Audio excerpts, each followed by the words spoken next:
Hi friends, మేమైతే ఈ నెల 23వ తారీఖు రోజు శ్రీ రాజరాజేశ్వర స్వామి దేవస్థానం వేములవాడకి వెళ్ళాము.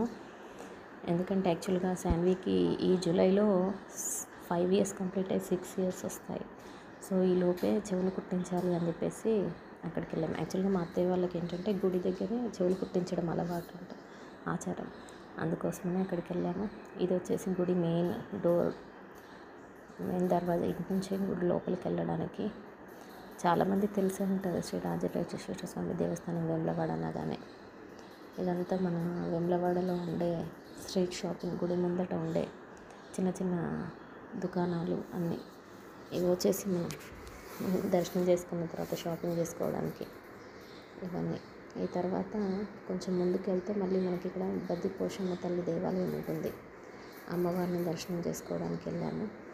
అక్కడ అమ్మవారి దర్శనం బాగా జరిగింది. ఆ తర్వాత ఆ రోజు రాత్రి అక్కడే పడుకొని నెక్స్ట్ ఇదే బద్దిపోషమ్మ అమ్మవారు. సో ఇది మీ అందరికీ తెలుసో లేదో, దీన్ని మేము చిలక కట్టడం అని అంటాము, చిలుక అంటాం. అది మన కలర్ పేపర్లతో తయారు చేస్తారు. నెక్స్ట్ ఇది వచ్చేసి అంటే 24వ తారీఖు రోజు శాన్వికి చెవులు కుట్టిస్తున్నాం. మేనమామ చేతుల మీదుగా మేనమామతోనే పెట్టిస్తున్నాడు పని.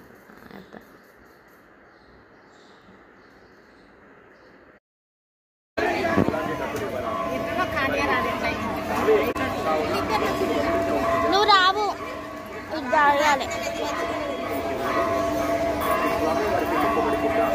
కనబడతలేదు మరి.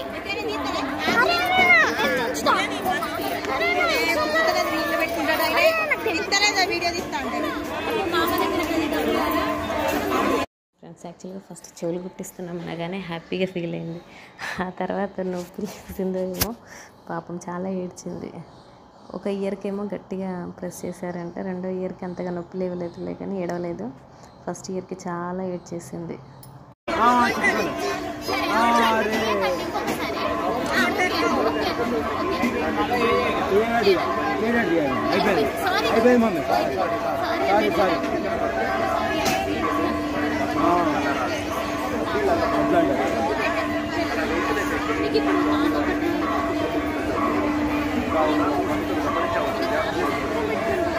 దగ్గర పోయి దించు, ఇక్కడ కూడా పడాలి.